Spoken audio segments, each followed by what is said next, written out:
नमस्ते दर्शकबिनहरू, म फौदा प्रिन्सको र तपाईँ अहिले हेर्दै हुनुहुन्छ your entertainment TV YouTube channel. र आजको बसाइमा मसँग सधैँको चाहिँ नयाँ, तपाईँहरूको लागि नयाँ होला, मेरो लागि चाहिँ सधैँ भेट हुने हामी चाहिँ दाजु बहिनी होइन, अब साथी जस्तो हिसाबले वर्षौँदेखि सँगसँगै हिँडे पनि आज चाहिँ विशेष कार्यक्रम जस्तै भएर विशेष तरिकाले मैले उपस्थिति जनाएको छु उहाँलाई। उहाँ हुनुहुन्छ सोनिका लामा। यहाँलाई सबैभन्दा पहिला स्वागत। धन्यवाद दाइ। स्वागत सँगसँगै तपाईँलाई धेरै धेरै बधाई र शुभकामना पनि यो ताज पहिरिनु भएकोमा। फेरि पनि मुरी धन्यवाद मेरो मुटुबाट है हजुरलाई। जस्तै कस्तो छ भने मैले भन्दै जाँदाखेरि अब यहाँले ताज देख्नुभयो, के को ताज, कस्तो ताज भन्ने लागिरह होला। यहाँ चाहिँ यहाँको बारेमा भन्नुपर्दा चाहिँ केही दिन अगाडि मात्रै मिस एन्ड मिसेस युनिभर्सल भनेर चाहिँ होइन एउटा कार्यक्रम ब्युटी प्याजेन्ट भएको थियो। उक्त कार्यक्रममा चाहिँ मिसेसको तर्फबाट चाहिँ हाम्रो सोनिका लामाजीले चाहिँ यो ताज जित्नु भएको थियो होइन। त्यही भएर आज उहाँसँगको यही विषयलाई लिएर मैले एउटा साक्षात्कार चाहिँ गर्ने प्रयास गरेको छु। सबैभन्दा पहिला चाहिँ म उहाँलाई के क्वेसनबाट सुरु गर्छु भने यहाँ चाहिँ बहुप्रतिभाको धनी एउटा गायिका हुनुहुन्थ्यो होइन, मोडल, कलाकार, सङ्गीतकार होइन, यस्ता व्यापार व्यावसायिक हिसाबले पनि आफ्नै ठाउँमा हुनुहुन्थ्यो। यति हुँदै पनि होइन यो ब्युटी प्याजेन्टमा कसरी पुग्नुभयो, यहाँबाट चाहिँ सुरु गरौँ न। धन्यवाद दाइ प्रश्नको लागि है। यो चाहिँ एउटा कस्तो खालको प्लेटफर्म हो भने होइन, यो फरक किसिमको क्या। यो म एउटा सङ्गीतकार होइन, गीतकार, आफै गाउने पनि होइन, अनि त्यस प्लस मैले मोडलिङहरू पनि धेरै गरेँ, अनि फिल्म पनि खेलेँ, तर हजुरकै फिल्ममा पनि खेलेको छु होइन, एउटा आर्टिस्ट होइन, एउटा भएर खेलेछु। तर हरेक ठाउँमा मैले सबै व्यवसायदेखि लिएर सबै कुराहरू गरेँ, तर मलाई एउटै कुरा बाँकी थियो, यो एउटा ब्युटी प्याजेन्टमा भाग लिनलाई। तर यो मौका चाहिँ कसरी भयो, म घरमा बसिराखेको थिएँ अनि एकदमै अब मेरो अलिक अर्कै मेरो एउटा रोग थियो, त्यो रोगसँग म लडिरहेको थिएँ कि। लडिराख्दाखेरि एउटा सोसल मिडियामा देखेँ कि एडहरू आएको रहेछ, यसमा चाहिँ यसरी चाहिँ भाग लिनु भयो भने यस्तो हुन्छ भन्ने कुरा होइन। अनि मैले त्यो एडलाई फलो गरेर अनि गएँ। स्पार्कल इन्टरटेनमेन्टले चाहिँ आयोजक चाहिँ उहाँ हुनुहुन्थ्यो। अनि त्यसपछि म गएर अनि त्यसपछि ल म पनि चाहिँ यसरी चाहिँ हजुरकोमा चाहिँ कन्टेस्टेन्ट बनेर चाहिँ आउनु पर्यो भनेर मैले कुरा गर्दाखेरि उहाँहरू एकदमै खुसी हुनुभयो होइन। किनकि मलाई थाहा थिएन चाहिँ मैले हरेक काम गरेको छु, तर उहाँहरूलाई मैले बताएन म यो मान्छे हो भनेर होइन। मेरो कुराहरू, मेरो प्रोफाइलहरू केही पनि म उहाँहरूलाई देखाएन, म नर्मल मान्छे भएर गएँ। अनि त्यसपछि म नर्मल मान्छे नै भएर नर्मलै अब हुन्छ नि भएर चाहिँ म त्यहाँ 1 महिना प्रोग्राममा चाहिँ भाग लिएर अब त्यहाँ मतलब वाकिङहरू होइन यताउता सिकेँ, क्लास लिएँ। अनि त्यसपछि चाहिँ म अन्तिममा चाहिँ अब हाम्रो फाइनली आयो। फाइनली आएपछि अलिअलि उहाँहरूले अब ट्यालेन्ट डाउनमा चाहिँ जजहरू बोलाउँदाखेरि चाहिँ अब म सिङ्गर हो भनेर चाहिँ थाहा पाउनु भयो होइन। अनि मैले त्यहाँ पनि सिङ्गिङ नै गरेको थिएँ ट्यालेन्ट डाउनमा। अनि त्यसपछि चाहिँ खै आई डोन्ट नो दाइ होइन, मैले यो ताज चाहिँ कसरी जितेँ, कसरी के भयो भन्ने कुरा म आफै कस्तो भएको छु कि होइन। म एकदम खुसीले मेरो कुनै पनि सीमा नै छैन क्या। जस्तै मिसेस युनिभर्सल सँगसँगै यहाँले जस्तै एउटा बेस्ट फोटोजेनिक टाइटल पनि थियो यहाँको होइन। ट्यालेन्ट त यहाँ अलरेडी ट्यालेन्ट सिङ्गिङै गर्नुभएछ होइन, त्यो हिसाबले पनि उहाँहरूले देख्नुभयो र ट्यालेन्ट दिनु होला। जस्तो फोटोमा पनि उहाँहरूलाई उत्कृष्ट लागेछ भनौँ न होइन। यो ती 3टा एकैचोटि झ्याप्प पाउँदाखेरि होइन, अरू कोहीले अब एउटैमा निश्चित बुझे होला, कतिले अब पाउँदा पनि पाएनन् होला होइन। जस्तै यो दौडानमा चाहिँ हुन्छ नि अब कहाँ कस्तो इन्टरेक्सनहरू हुँदो रहेछ होइन। तपाईँहरूलाई हुन्छ नि यो अर्गनाइजरले कहाँ लगे, फोटो सेसनदेखि लिएर कस्ता चिजहरू सिक्नु भयो जुन सिक्नु भएको थिएन, त्यस्तो फरक हुन्छ नि यसमा चाहिँ। अर्गनाइजर चाहिँ हाम्रो नितु म्याम हुनुहुन्थ्यो, नितु श्रेष्ठजी। अनि हाम्रो अमृताजी हुनुहुन्थ्यो, हाम्रो जुन टिम हुनुहुन्थ्यो, अमृताजी। अनि त्यसपछि पारिकाजी हुनुहुन्थ्यो, अञ्जन सर हुनुहुन्थ्यो। अञ्जन सर चाहिँ हामीलाई वकिङ सिकाउनुहुन्थ्यो। अनि त्यसपछि त्यो भित्र छिरेपछि मलाई अर्कै दुनियाँ लाग्यो कि दाइ। होइन म जुन सिङ्गिङ गर्दाखेरि मैले आफ्नो हरेक कुराहरू चाहिँ मैले महसुस गरेको छु होइन यो फिल्डमा चाहिँ यो ब्युटी पाजेन्टमा चाहिँ मैले यति धेरै सिक्न पाएँ कि होइन हरेक ठाउँमा जानु पायो होइन अब मुभीहरू हेराउनु पनि लानुभयो 3D 8D 12D होइन त्यस्तो खालको मुभीहरू हेर्न लानुभयो अनि त्यो मिररहरूमा पनि घुमाउनु लानुभयो होइन अनि जस अब हाइकिङदेखि लिएर हरेक ठाउँमा लानुभयो एकदमै खुसी के एकदमै खुसी अनि नयाँ नयाँ साथीहरू पनि यो फिल्डको नयाँ नयाँ साथीहरू पनि भेट भयो होइन अनि त्यो कम्पिटिसन हुँदो रहेछ क्या कम्पिटिसन भनेको चाहिँ मैले अहिलेसम्म गरेको थिएन मेरो लाइफमै फर्स्ट टाइम हो होइन यो कम्पिटिसन भनेको चाहिँ मलाई कम्पिटिसन म जित्नु नै भनेर गएको होइन होइन केही सिक्नुको लागि गएको हो सिकेँ म खुसी थिएँ क्या खुसी छु होइन खुसी नै थिएँ त्यो मञ्चसम्म उभ्याउनलाई चाहिँ आयोजक टिमहरूले धेरै सहयोग गर्नुभयो मलाई होइन किनकि म एउटा अलिकति रोगले ग्रस्त भएर बसिरहेको मान्छेलाई यहाँसम्म यतिसम्म बोल्न सिकाउनु भयो हिँड्न सिकाउनु भयो होइन जस्तै आमा बाउ जस्तो हुँदो रहेछ क्या त्यो भित्र छिरेपछि त्यस्तै हो जस्तै होइन कुनै बेला चाहिँ यहाँ होइन आफै पनि एउटा ब्युटी प्याजेन्टको जज भइरहँदाखेरि होइन के हुँदो रहेछ अब आफै त्यहाँ भाग लिँदा र जज हुँदाको फरक चाहिँ के हुँदो रहेछ यो सेयर गरिदिनु न ओ माई गड दाइ के भन्नु हजुरलाई यो यस्तो हुँदो रहेछ कि होइन म त्यो जजमा धेरैमा गरेँ जज अब मिसेस नेपालदेखि लिएर मिस तामाङहरूदेखि लिएर मिस अब हुन्छ नि मिसेस तामाङहरूदेखि लिएर नेवाहरूदेखि लिएर मिस नेवारदेखि लिएर होइन हरेक कुरामा चाहिँ अब जुन मिस सिनियर जुनियर होइन miss and Mrs senior junior हुन्छ नि त्यस्तो लडिरहन्छ यस्तो खालको ब्युटी पाजेन्ट त धेरै आइरहन्छ होइन तर म के भयो होइन मलाई थाहा छैन तर म जज बसिराख्दाखेरि मैले पनि सोच्थेँ कि म त त्यहाँ लेखेर दिएको क्वेसनहरू अब यताउता कहिले काहीँ क्वेसन सोध्नलाई त सजिलो हुँदो रहेछ त्यो भित्र त्यो स्टेजमा उभिएर चाहिँ क्वेसनको एन्सर दिँदा कस्तो खालको फिल हुँदो रहेछ भन्ने कुरा पनि म त्यहाँ महसुस गर्नु गएको हो कि दाइ खास होइन त्यहाँभित्र म जजमा बसेर क्वेसन सोद्धा र त्यो कन्टेस्टेन्टले हुन्छ नि मेरो क्वेसनको एन्सर दिँदाखेरि बिचरा यस्तो डराउनु हुन्थ्यो क्या होइन डराउनु हुन्थ्यो म त किन डराएको होला मैले त अब इजी नै क्वेसन सोधेको थियो जस्तो लाग्थ्यो कि तर त्यो कस्तो हुँदो रहेछ मैले महसुस गरेको अस्ति भर्खरै जजहरूको अनुहार हेर्दै तर्सिँदो रहेछ क्या दाइ जज सहित आफ्नो फ्यामिलीहरू सबै हुन्छ नि त होइन जज मैले यस्तो मजाले क्वेसन दिनेवाला थिएँ म एकदमै तयारीका साथ थिएँ कि तर त्यो जस्तो क्वेसन सोधे पनि म गर्न सक्छु भनेर आर्टमा म गएँ होइन अनि सरहरूले त अब जजेसहरूले त मलाई त सजिलै क्वेसन सोध्नु भएको थियो मलाई क्वेसन सोद्धा आधी भएपछि मलाई कस्तो भयो क्या ला के हो अनुहार हेऱ्यो अब उहाँहरूले त आँखामा हेर्नु हुँदो रहेछ मैले पनि आँखामा हेर्थेँ होइन मलाई त्यो म जज हुँदाखेरि चाहिँ कन्टेस्टेन्टको आँखामा हेर्दाखेरि कस्तो मजा आउँथ्यो क्या होइन अरूले हेर्दा चाहिँ तर अरूले हेर्दाखेरि चाहिँ यस्तो अब हुन्छ नि यस्तो हुँदो रहेछ कि दाइ मैले महसुस गरेँ ओ माई गड यति धेरै गाह्रो हुँदो रहेछ कन्टेस्टेन्टहरूलाई होइन जज बन्नु सजिलो रहेछ तर कन्टेस्टेन्ट बन्नुलाई चाहिँ यति धेरै गाह्रो हुँदो रहेछ बिचरा यति अल्को हिल्स लगाएर 1 महिनासम्म 3 घन्टा 4 घन्टा दौडिने के पुरा कुद्दा राति यत्रो खुट्टा सुनिन्थ्यो नुन पानीमा खुट्टा चोपल्दै सुत्ने बिहान उठ्ने फेरि तेल लगाउने फेरि नुन पानीमा चोपल्यो फेरि हिँड्यो होइन झोला बोके हिँड्यो क्या त्यस्तो खालको हुँदो रहेछ कन्टेस्टेन्टहरूले धेरै दुःख पाउँदो रहेछ दाइ जस्तै अब अहिले पछिल्लो समयमा ब्युटी प्याजेन्ट भनेको चाहिँ अब जसले पनि गर्ने चलन छ च्याउसरी नै यता नि सबैले होइन विभिन्न टाइटलहरू लिएर गरिराखेका हुन्छन् अब यो चाहिँ मान्छेहरूले चाहिँ कतिले भने अब कमाउने धन्दा हो पनि भन्न थाले क्या अब यसलाई कसरी हेर्नुहुन्छ त अब जस्तै आयोजक टिमले कमाउने धन्दा मात्रै गरे होइन अब आफू निकटलाई होइन अब धाँधली हुन्छ भनेर कतिले चाहिँ ब्याक स्टेजमा कराइराखेको पनि सुनिन्छ होइन अब यो के हो कस्तो हुन्छ खासै भित्री माहौल चाहिँ यहाँ यो चाहिँ एकदमै गलत हो जस्तो लाग्छ किनकि म पनि पहिला होइन त्यस्तै सोच्थेँ कि होइन किन म स्टेज बाहिर थियो नि त होइन त्यो भित्र थिएन नि त म ब्युटी प्याजेन्ट भित्र म छिटेको थिएन नि त होइन मलाई त्यस्तै लाग्थ्यो कि मान्छेहरूले अब म आफै जज हुँदा पनि मलाई त्यस्तै लाग्थ्यो कि मैले भनेको मैले सोचेको मैले रोजेको कन्टेस्टेन्ट चाहिँ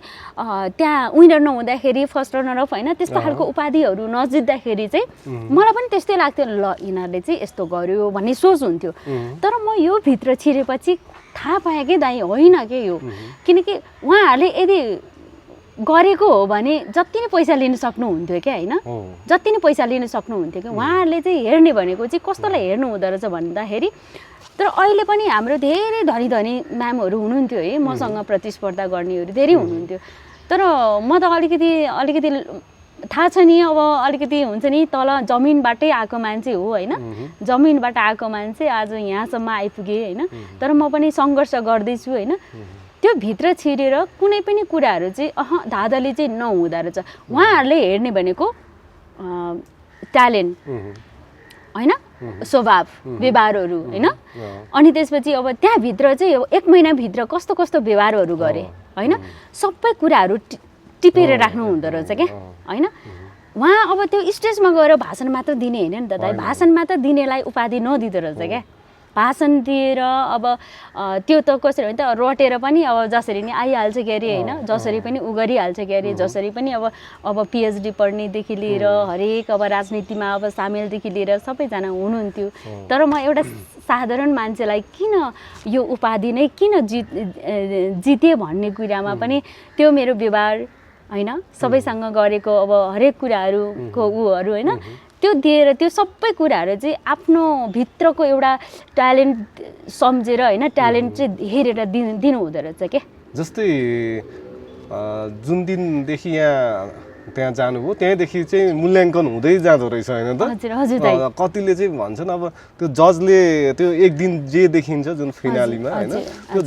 जजले गर्ने त त्यो एउटा सर्टेन मात्रै भयो तर उहाँहरूको चाहिँ अगाडिबाटै आयोजकले होइन हेर्दै आउनु हुँदो रहेछ नि त होइन त्यसरी कि अब त्यसरी पोइन्ट हुन्छ न ट्यालेन्ट राउन्ड किन राख्नु होइन ट्यालेन्ट राउन्डमा पनि हाम्रो जुन जजसले अब आफ्नो ट्यालेन्टहरू देखाउनु भयो होइन ट्यालेन्ट राउन्डमा पनि त्यसको पनि प्लस भएर आउने हो क्या त्यसको पनि अब ट्यालेन्ट राउन्ड सो राख्ने होइन त्यसको पनि 50-50% हुन्छ नि त्यस्तो गरेर चाहिँ जोडेर चाहिँ पोइन्टहरू जोडेर दिने रहेछ क्या त्यहाँनिर चाहिँ अनि मैले चाहिँ महसुस गरेको कुरा चाहिँ होइन अब धेरै पढेको लेखेकोहरू म्यामहरू यति राम्रो म्यामहरू हुनुहुन्थ्यो होइन मिसहरू हुनुहुन्थ्यो होइन मिसहरूको पार्ट त म बोल्न चाहन्न किनकि मिसलाई नै सोध्नु होला म मिसेस पऱ्यो होइन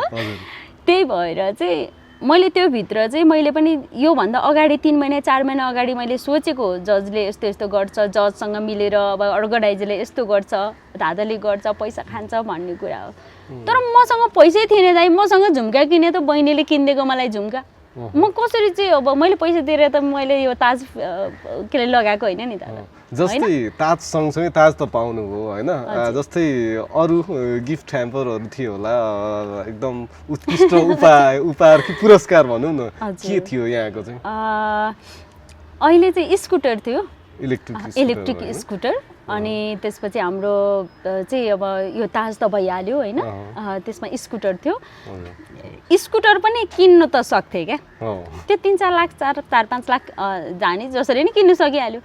त्यो होइन नि दादा नि जितेर ल्याएको होइन आफूले प्रतिस्पर्धा गरेर मेहनत गरेर गरेको कुराहरूमा चाहिँ धेरै मूल्य हुँदो रहेछ क्या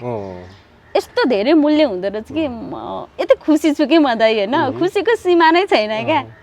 अब त्यो स्कुटरमा कहिले चढेर यताउता गरेको हेर्न सक्छौँ हामीले यहाँलाई त्यतिखेर म हजुरलाई बोलाउँछु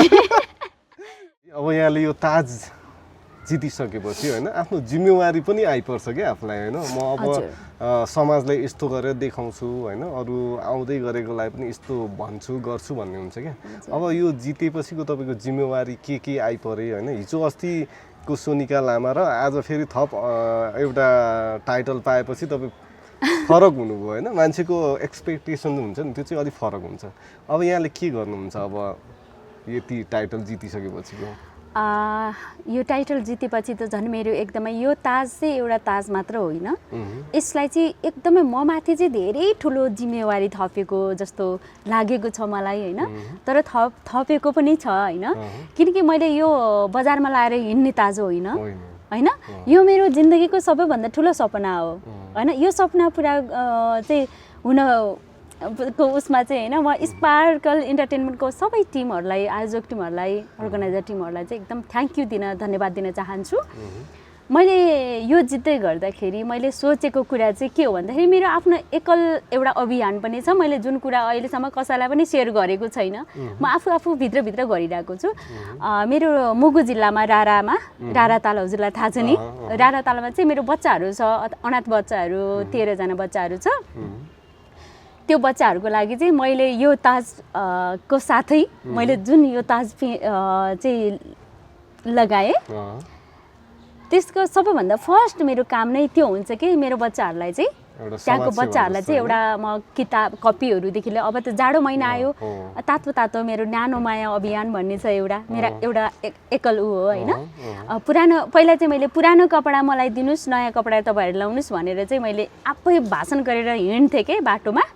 र सोसल मिडियाहरूमा पनि त्यसरी भाषण गरेर हिँड्थेँ। तर कहिले हेल्प गर्थेँ कहिले गर्थेन क्या। नयाँ कपडा माग्दा त मैले बेच्ला जस्तो लाग्छ होला सायद, तपाईँहरूको सेकेन्ड ह्यान्ड कपडा मलाई दिनुहोस् म मेरो बच्चाहरूलाई दिन्छु होइन। म त्यस्तो भनेर हिँड्थेँ कि मसँग पैसा हुन्थेन नि त होइन, म अरूको दुःख पनि हेर्न सक्थेन थियो होइन। अहिले चाहिँ म यो फर्स्टमा चाहिँ मैले यो काम गर्न चाहन्छु। के अरे उता राराताल मुगु जिल्लामा रारातालमा 12 जना बच्चाहरू छ। बच्चाहरूको लागि यो जाडो महिनाभरिलाई पुग्ने खाद्यान्न अनि त्यसपछि हाम्रो पेन अब डट पेनदेखि लिएर कपीहरूदेखि लिएर अनि जाडो महिनामा लाउने कपडा सुजहरू होइन त्यो किनेर चाहिँ उहाँ वितरण गर्न चाहन्छु। र मेरो समाजमा जतिसुकै मेरो अब महिलाहरू हुनुहुन्छ, पीडित महिलाहरू, जुन महिलाहरूले चाहिँ आवाजहरू भित्र आफ्नो दबिएर बसेको आवाजहरूलाई चाहिँ बाहिर निकाल्न सकेको छैन, कसैसँग व्यक्त गर्न सकेको छैन, त्यही एउटा मैले एउटा चाहिँ त्यो महिलाहरूको लागि चाहिँ एउटा अफिस खोल्दैछु जसले चाहिँ पीडा लुकाएर होइन क्या, लुकाएर राख्छ नि पीडाहरू, त्यो पीडाहरू लुकाएर राख्दाखेरि चाहिँ धेरै गाह्रो हुँदो रहेछ। त्यो मैले पनि भोगेको कुरा हो होइन। त्यसको लागि चाहिँ कसलाई के परेको छ मेरो अफिसमा आएर चाहिँ सबै भन्न सक्नुहुन्छ, मैले कसरी चाहिँ सहयोग गर्न सक्छु होइन। त्यो चाहिँ म एकदम अहिले तत्कालै म मेरो आफ्नो समाजबाट मेरो आफ्नो गाउँबाट सुरुवात गर्दैछु। जस्तै अब कतिपय जस्तै हामीले हेर्छौँ मिस नेपालहरू विभिन्न टाइटल होल्डरहरूको चाहिँ के छ भने समाजसेवीको कुरा त गर्छन् अनि पछि कहाँ हराउँछन् हुन त उनीहरूले भित्रभित्र गरिराख्यो होला, नदेखि कति मान्छे चाहिँ अब नदेखि पनि गरिरहेको हुन्छन् क्या। सबै कुरा पब्लिसिटी ल्याउनुपर्छ, पब्लिकमा ल्याउनुपर्छ भन्ने पनि छैन होइन। अनि कति चाहिँ साँच्चै हराएको हो कि हामीले सोध्छौँ कहिलेकाहीँ मिस नेपालहरूको बारेमा पनि कुरा गर्दाखेरि नामै नसुनिरहेको हुन्छौँ क्या। अब जस्तै 96 कि 7बाट भएको मिस नेपाल अहिलेसम्म 1 वर्ष चाहिँ ब्रेक भयो क्या अरे होइन विशेष कारणवश। त्यसपछि अहिलेसम्मको हामीले सर्व मिस नेपालको नाम लिँदाखेरि हामी सक्दैनौँ क्या, त्यो मिस नेपालको नामै याद छैन क्या, त्यति साह्रो हराउँछन् क्या। अनि यहाँले पनि अहिले कुरा त गरिहाल्नु भयो होइन, भोलि पर्सि हराउनुहुन्छ कि भन्ने त हाम्रो दर्शकलाई लाग्दैन, त्यो त के छ? म त्यो हराउन चाहन्न, किनकि म त्यो हराउँछु भनेर बोलेको पनि होइन। मैले जतिसुकै कमाउँछु मैले चाहिँ कसरी राख्छु भन्दाखेरि मैले 100 कमाउँछु भने होइन, मैले चाहिँ 20 रुपिस चाहिँ मेरो यसकै लागि म समाजसेवा गर्नको लागि नै राख्छु क्या। किनकि म यो गर्छु त्यो गर्छु, दाइ हजुरलाई थाहा छ नि म राजनीति गर्ने मान्छे पनि हो, एउटा क्यान्डिडेटमा उठेको यो उसमा के अरे प्रतिनिधि सभामा उठेको मान्छे पनि हो, सिङ्गिङ पनि गर्छु, सबै अल एभ्रिथिङ के होइन गर्छु। तर म यो गर्छु, म यो एउटा सफल एउटा व्यवसाय पनि हो होइन, म गर्छु सबै गरिरहेको छु। तर म यो मान्छे हो भनेर म कहिले पनि कसैलाई चिनाउन चाहन्न, किनकि म आफ्नो तरिकाले गर्छु कि मान्छेहरू एउटा सानो 1 किलो चामल बाँड्दाखेरि मिडिया लगेर जान्छ दाइ, फोटो खिचेर मसँग चाहिँ मिडिया नभएको हो रे दाइ होइन नि। म त 17-18 वर्ष भयो यो कलाकार क्षेत्रमा लागेको, हजुरलाई थाहा छ। हामी नै कति 18-19 वर्ष भयो होला हामी भेटेको नै, सँगसँगै हिँडेको। म त्यस्तो तर म बिस्तारै आफै गर्छु। म एउटा भिडियो त हाल्दैन दादा, मलाई लाज लाग्छ क्या। मैले उता अछामतिर पनि मैले अस्ति नै 1 ट्रक कपडा पठाइदिएको बच्चाहरूको लागि र बुढाबुढीको लागि जाडो महिनामा लाउनलाई के अछाममा, जुन विकट क्षेत्रमा जाँदाखेरि त्यो मान्छेहरू बिचरा त्यो कपडा लिन आउनको लागि 3 दिन हिँडेर आएको बजारमा दाइ होइन। त्यो पनि मैले बजारमा ल्याएन के दाइ, म त्यस्तो खालको मान्छे होइन दाइ सारा जीवन उच्च विचार खालको मान्छे हो सबैलाई माया गर्ने खालको मान्छे हो मसँग होस् नहोस् मसँग 50 रुपियाँ छ तर मसँग म गाडी चढ्नु छ होइन त्यो म अगाडि मान्छे माग्न आयो भने म 50 रुपियाँ दिएर म जमलबाट म बालुजीसम्म हिँडेर आएको मान्छे हो कि दादा म एकदम सिम्पल मान्छे हो कि दाइ जस्तै अब यहाँको साङ्गीतिक क्षेत्र चाहिँ के होला अब यो ताजले थिच्ने हो कि यो अगाडि चल्छ यदि कुरा गरौँ न साङ्गीतिक क्षेत्र त म कहाँ हुन्छ दाइ म अगाडि बढाउन चाहन्छु अहिले म साङ्गीतिक क्षेत्र 4-5 वर्ष भयो म एउटा अलिकति लस भएको दाइ होइन किनकि मेरो आफ्नो जीवनको बारेमा पनि अब आफ्नो जीवनको उतार चढावहरू आइरहन्छ होइन त्यसलाई चाहिँ प्रतिस्पर्धा गर्दा गर्दा त्यसलाई चाहिँ गर्दा गर्दा होइन त्योसँग फाइट गर्दा गर्दा म आज अलिकति 5 वर्ष पछाडि भयो साङ्गीतिक क्षेत्रमा अब चाहिँ दाइ म धमाका मचाउँदैछु आउँदैछ नयाँ गीतहरू 3-4 वटा गीतहरू आउँदैछ तर त्यसमा चाहिँ म एकदम उत्कृष्ट छानेर 2टाको चाहिँ म भिडियो गर्ने भएको छु दाइ यहाँलाई अब यो जे गर्नुहुन्छ होइन जसरी गर्नुहुन्छ सबै जे गर्नुहुन्छ त्यसको लागि चाहिँ हामी शुभकामना व्यक्त गर्दछौँ यहाँसम्म यहाँलाई आउँदाखेरि होइन विभिन्न ठाउँ सङ्घ संस्था साथीभाइ आमा बुवा हुन्छ नि आफ्नो रिलेटिभ्स धेरैले सहयोग साथ त दिनुभयो होला होइन अब अन्तिममा उहाँहरूलाई होइन विशेष गरी कसलाई के भन्न चाहनुहुन्छ त हाम्रो मिडियाबाट यहाँले भन्न सक्नुहुन्छ धन्यवाद सबैभन्दा फर्स्टमा त हजुरहरूलाई धेरै धेरै धन्यवाद दिन चाहन्छु मेरो यो सानो आवाजलाई सबैमाझ मेरो यो सानो सन्देशलाई चाहिँ सबैमाझ पुर्याउनु हुनेछ भन्ने मलाई आशा छ र म सबैभन्दा फर्स्टमा त म मेरो मम्मीलाई धन्यवाद दिन चाहन्छु किनकि मेरो मम्मीको आशीर्वादले नै म आज म जिउँदो छु मेरो जिउँदो भगवान् हुनुहुन्छ मेरो मम्मी र बाबा होइन मेरो मम्मी बाबालाई चाहिँ धेरै धेरै धन्यवाद दिन चाहन्छु र मेरो मम्मी बाबाको साथसाथै मेरो मम्मी बाबाको पछाडि चाहिँ फेरि सेकेन्ड चाहिँ मेरो दर्शकहरू है जसले मलाई रुचाइदिनु भयो माया गरिदिनु भयो सोनिका लामाको आवाजलाई चाहिँ सुनिदिनु भयो गीतलाई सुनिदिनु भयो मेरो लिरिक्सलाई मेरो भावना होइन सबै सुनिदिनु भयो होइन उहाँहरूलाई चाहिँ एकदमै धेरै धेरै धन्यवाद दिन चाहन्छु अनि उसमा चाहिँ लास्टमा चाहिँ म मेरो यो जुन मैले ताज चाहिँ यहाँ लगाएको छु होइन यो स्पार्कल इन्टरटेनमेन्टबाट चाहिँ उहाँहरूको टिमलाई चाहिँ एकदमै मुरी धन्यवाद दिन चाहन्छु जजेसहरूलाई जसले मेरो आफ्नो